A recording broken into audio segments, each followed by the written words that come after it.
Mesdames et messieurs, merci de nous rejoindre pour l'actualité d'ici et d'ailleurs. À la une, l'Afrique a besoin de se remettre en cause, dixit le lauréat 2016 du prix d'honneur de African Leadership Magazine. Et oui, ce prix a été décerné au président du Faso à New York pour son leadership politique. Images et commentaires de nos envoyés spéciaux en début de journal.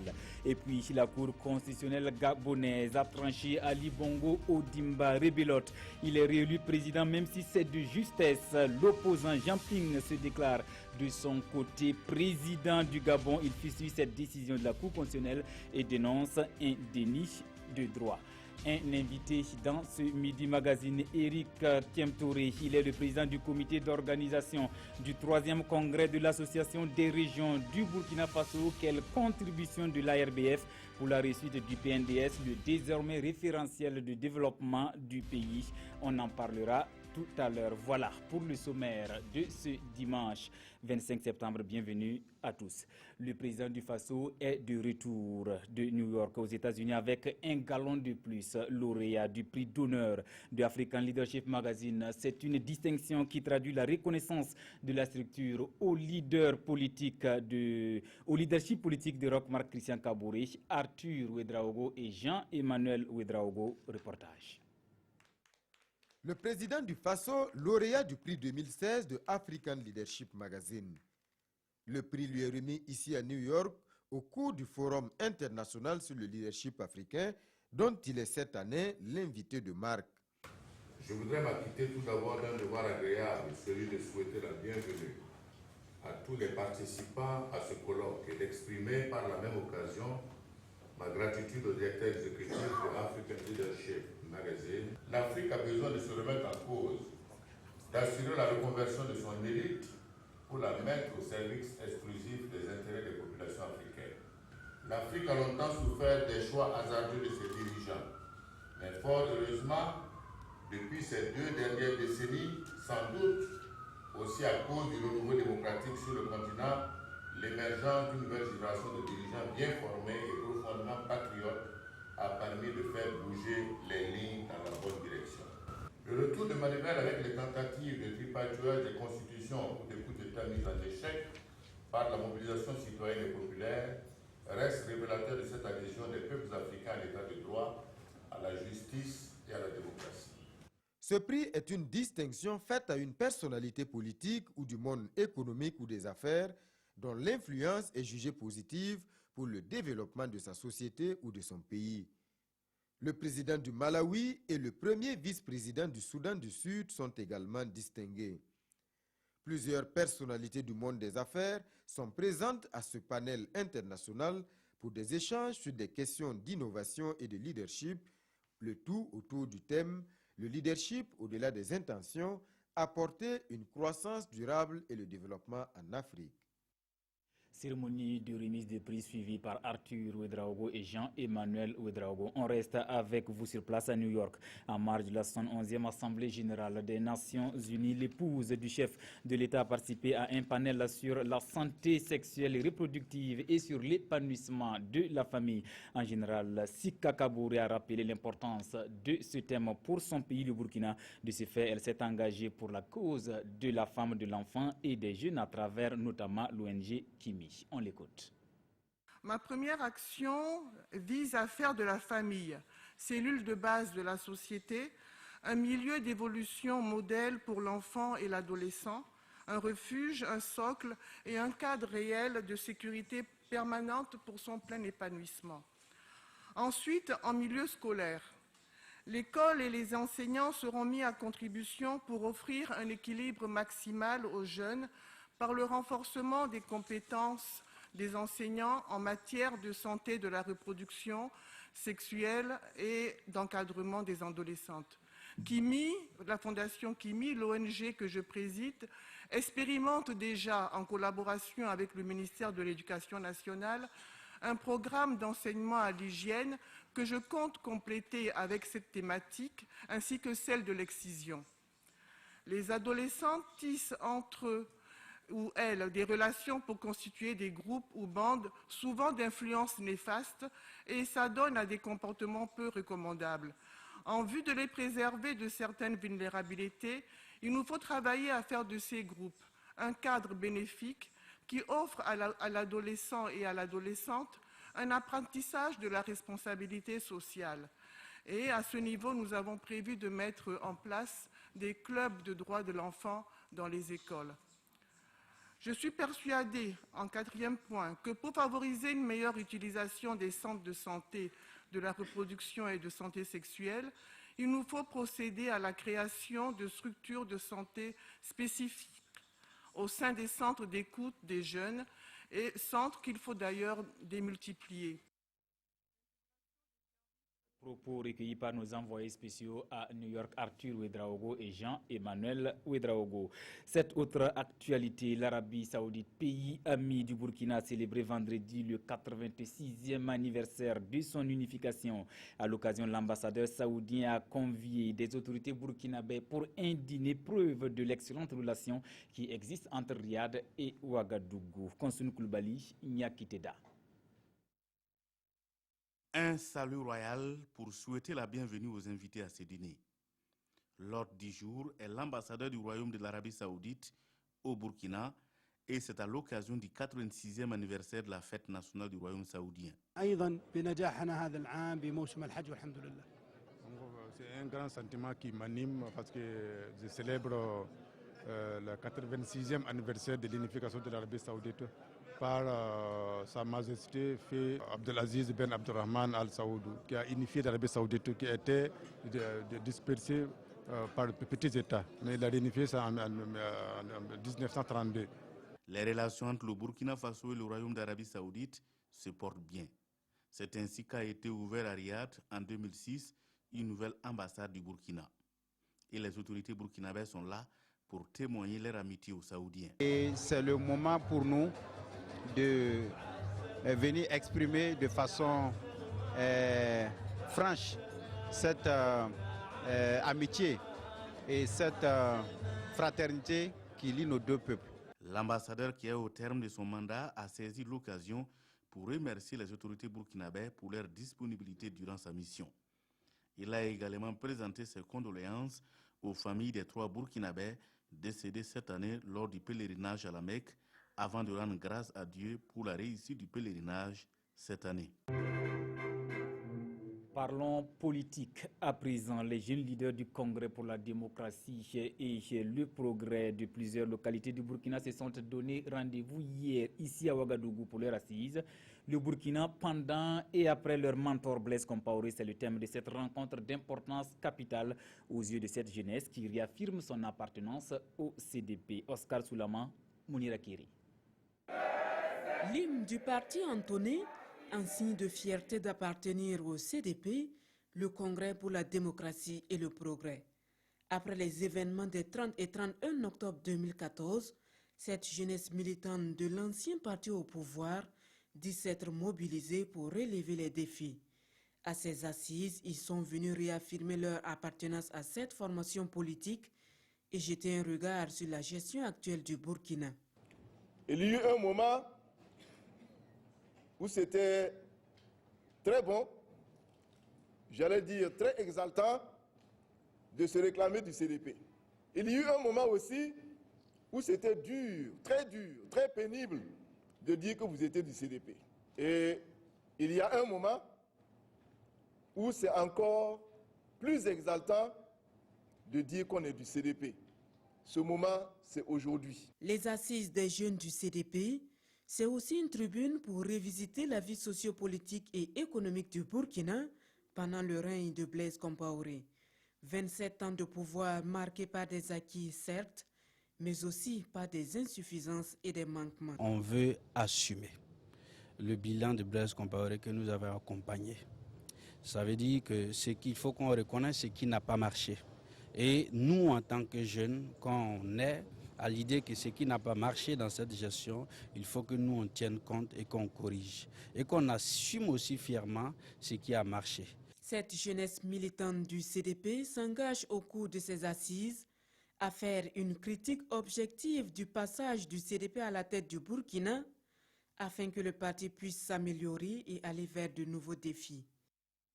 Mounira Kéré, pendant ce temps à Léo, dans la Sicile, les députés du MPP, au terme de leur deuxième journée parlementaire, sont restés sensibles aux préoccupations de la jeunesse. Ils demandent au gouvernement de rendre opérationnels les fonds alloués pour la promotion de l'emploi des jeunes, tout en plaidant pour la rélecture du Code du travail, ce qui permettra de garantir aux jeunes des emplois stables et pérennes. Le compte-rendu signé Jean Zongo et Aimé Solange Digma.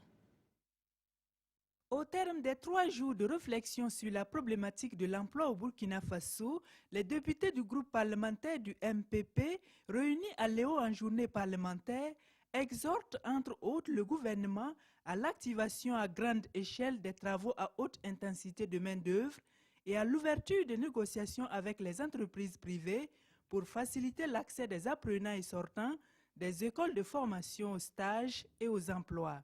Également, nous avons demandé la relecture du Code du travail actuel de façon à rendre les emplois des travailleurs stables et pérennes. Également, nous avons demandé à ce qu'on puisse faire une mise en œuvre rapide des réformes promises par le programme du président en vue de créer cette adéquation formation-emploi. 5 communications portant sur le PNDS, le budget, le système éducatif en adéquation avec le marché du travail et les réalités socio-économiques du Burkina leur ont permis de cerner la question de l'emploi des jeunes et des femmes.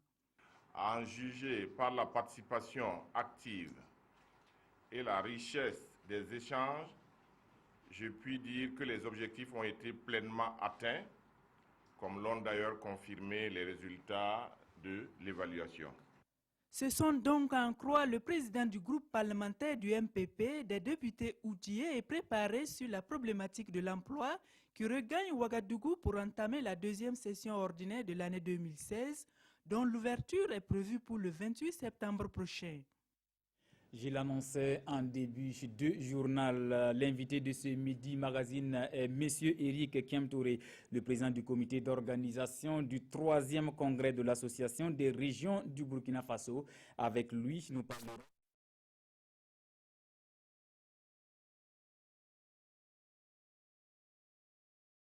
économique et social, thème du 3e congrès de l'ARBF qui s'ouvre le 30 septembre prochain. Monsieur Kiamtouré, plus de 15 000 milliards de francs à mobiliser pour une bonne mise en œuvre du PNDS. Quelle peut être votre contribution, vous en tant que collectivité régionale? Merci. Permettez-moi, avant de répondre à votre question, de remercier la TNB au nom du comité d'organisation du 3e congrès de l'ARBF et au nom des conseils régionaux. Alors, pour revenir à votre question, je crois qu'effectivement, qu'avec le nouveau référentiel, il est attendu, en tout cas, certaines choses de la part des régions, qui est notamment à ce que la région soit un espace économique de planification et de coordination des activités de développement. En tout cas, pour ce qui est des régions, elles sont prêtes en tout cas à assumer leurs tâches, mais vous savez que pour conduire des activités, il y a quand même certaines conditions, notamment, je crois que vous savez que dans le cadre de la décentralisation intégrale, il est prévu le transfert des compétences et des ressources aux collectivités territoriales par l'État. Et jusqu'à ce jour, je crois que ce n'est pas encore effectif au niveau de toutes les régions, sauf pour la région du centre et la région des Hauts-Bassins. Donc, une fois que ce transfert est fait, je crois que les régions pourront participer pleinement à atteindre les objectifs fixés par le PNDS. Vous êtes très sollicité pour la réussite du PNDS. Est-ce que le conseil régional, dans son fonctionnement actuel, n'empiète pas dans les champs d'action des communes? Non, je ne crois pas vraiment, non, pas du tout, pas du tout. Je vous ai dit, quand vous regardez, vous prenez le document du PNDS, vous verrez, il y a la partie région, il y a la partie commune. Je crois que les prérogatives de chacune de ces entités est bien consigné, donc il n'y a pas d'empiètement. Je veux dire, non, chacun travaille. Mais il faut reconnaître que l'objectif final, c'est de contribuer à la promotion du développement régional. Sinon, non, nous ne piétinons pas sur l'un ou l'autre, pas du tout. Après 2008-2013, finalement, l'ARBF tient son 3e congrès, c'est le 30 septembre et le 1er octobre 2016. Que dit des préparatifs actuellement?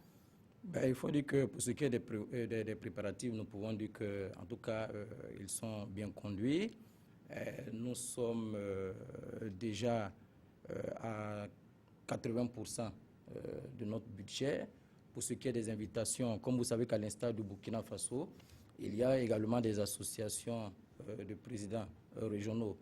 Nous avons tenu à inviter ceux de la Côte d'Ivoire, du Niger, du Bénin et du Mali. Et je crois qu'ils ont presque tous confirmé leur venue au Burkina Faso. Et pour ce qui est des partenaires techniques et financiers sur le plan national, et nous avons adressé des correspondances. Je crois que tout se prépare bien. Et il n'y aura pas de problème. Nous allons tenir le congrès comme prévu pour le 30 et le 1er octobre 2016. Et c'est pour parler du PNDS? Pas pour parler du PNDS. Non, quand vous parlez du PNDS, pas du PNDS. Mais c'est la place et le rôle de la collectivité région dans la mise en œuvre du PNDS. Et pour cela, je crois que nous allons bénéficier de 2 communications, de 2 sommités, en tout cas qui sont très avertis pour ce qui est de la décentralisation et du PNDS, et qui vont en tout cas nous faire une communication le 30 le 1er. Sans faire doublon, l'ARBF qui voit le jour, quelle est la mission assignée à cette association? D'abord, je vous dis qu'il n'y a pas de doublon. C'est 2 fêtiers différents. Quand on parle de l'ARBF, c'est une association des maires. L'ARBF, c'est l'association des régions. Donc, il n'y a pas de doublon à ce niveau. Maintenant, quelle est la part de la région dans la mise en œuvre du PNDS? C'est comme je l'ai dit, c'est être un cadre de concertation entre les régions et harmoniser les interventions des partenaires techniques et financiers en référence, sinon en rapport avec les plans régionaux de développement, constituer une force de négociation et de proposition auprès du pouvoir central et des partenaires techniques et financiers. Je le disais tantôt, 2008 à 2013, 2013 à 2016, pour tenir un congrès. Oui, mais qu'est-ce que vous voulez? C'est vrai qu'en 2014, il y a eu la dissolution des conseils régionaux, mais à partir du moment qu'il y a eu des élections et que dans tout le pays, dans toutes les régions, nous avons les conseils régionaux, nous n'avons pas de choix que de mettre en place le bureau des conseils régionaux, parce que, bon, comme je l'ai dit, dans le cadre du PNDS, nous sommes attendus et c'est à travers cette fêtière-là que nous allons négocier auprès des partenaires du pouvoir central pour mieux travailler pour le bien-être de nos populations. Donc pour vous, après l'élection de 2016, c'est un nouveau départ? Oui, c'est un nouveau départ, c'est une relance. Comme vous le savez, les collectivités régions sont restées dans une léthargie qui a pris près d'1 an et demi. Et il y a eu une déconnexion totale avec les partenaires techniques et financiers.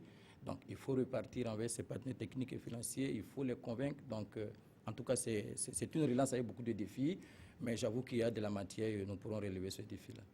Merci, Monsieur Éric Thiam-Touré. Il est le président du comité d'organisation du 3e congrès de l'ARBF, l'association des régions du Burkina. Il est par ailleurs le président du conseil régional du centre. Merci pour toutes ces précisions. Suite du journal, fini la SAMAO première édition. La semaine des activités minières de l'Afrique de l'Ouest a refermé ses portes vendredi. Mais quel bilan des activités menées? Une dizaine de communications ont été livrées sur les thématiques de sécurisation des sites miniers et l'élaboration de cadastres miniers modernes. Plus d'1 millier d'invités de divers pays étaient à Ouagadougou pour l'occasion. La cérémonie de clôture de la SAMAO 2016 avec Oscar Soulama et Ismaël Dilomassiri. Dernier acte de la semaine des activités minières en Afrique de l'Ouest, SAMAO. La cérémonie de clôture. Elle a été marquée par la présentation du rapport des activités menées. Un résumé de l'ensemble des communications a été fait aux participants. Occasion également de faire un bilan à chaud. Nous sommes largement satisfaits parce que nos espérances ont été largement dépassées. Nous avons enregistré en tout cas environ 1000 participants à cette organisation, donc soit le double de nos attentes. Raison pour laquelle le comité d'organisation a remercié l'ensemble des invités et des partenaires pour leur participation. Mention spéciale a été faite au Ghana, le pays invité d'honneur, avant de recueillir les recommandations. Les participants ont souhaité qu'on cible de plus en plus des domaines spécifiques afin que, effectivement, on privilégie les débats et sur les communications. Nous avons pris bonne note et cela va contribuer à améliorer les prochaines éditions de Samao. Rendez-vous a donc été donné aux différents acteurs en septembre 2017 pour la 2e édition. Je vous invite à présent aux abords du barrage de Ziga. C'est là que le ministre en charge des ressources halieutiques a donné le coup d'envoi cette semaine pour la campagne d'empoisonnement 2016 des plans d'eau et des enclos piscicoles. En principe, le Burkina pourrait dans les 5 prochaines années atteindre une production halieutique entre 20 000 et 30 000 tonnes. Oumou Sissé. Du poisson, le barrage de Ziga peut désormais produire en quantité. Avec ses alevins mis dans le barrage, le ministère en charge des ressources animales donne le ton pour la campagne d'empoisonnement des plans d'eau et enclos piscicoles.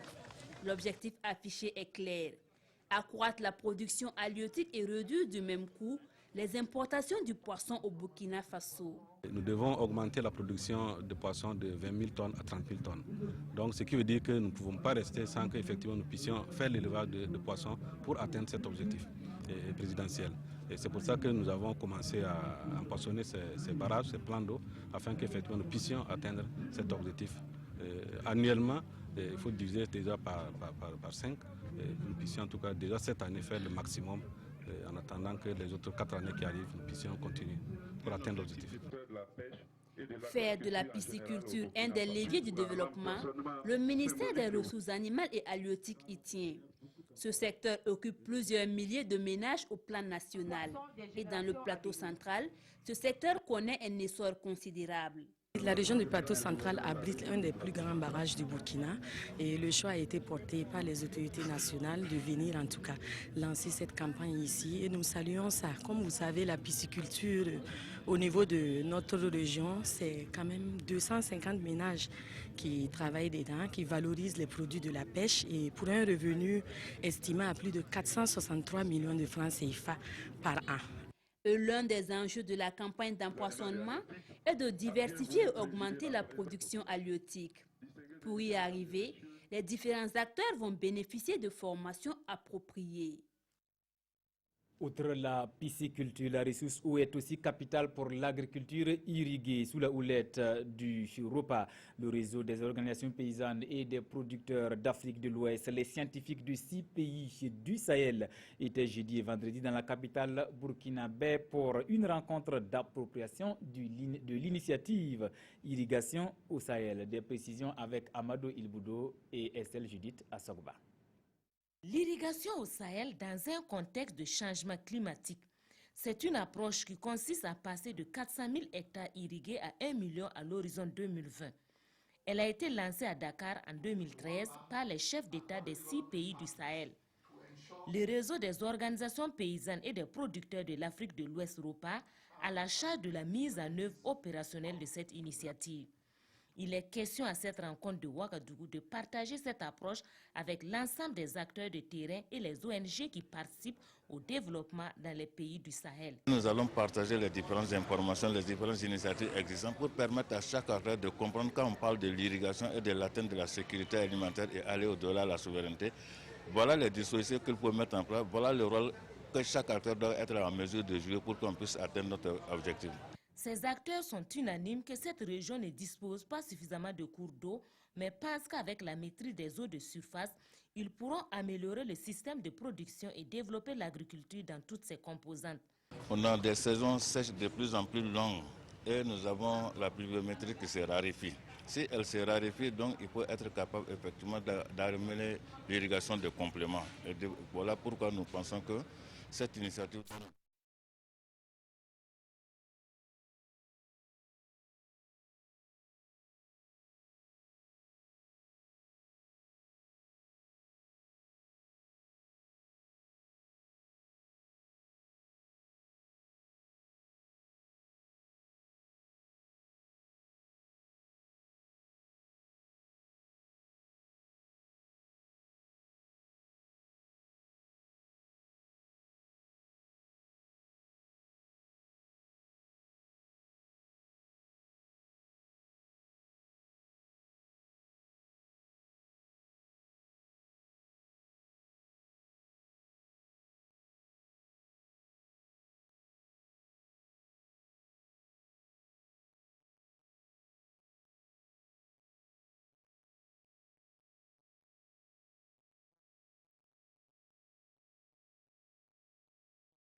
réunion urgente du Conseil de sécurité des Nations Unies sur la situation à Alep. Elle aura lieu dans la journée. Mesdames et messieurs, c'est tout pour cette session d'information. Merci pour votre fidélité. Une autre équipe vous retrouve demain avec toujours le même plaisir d'informer. À bientôt.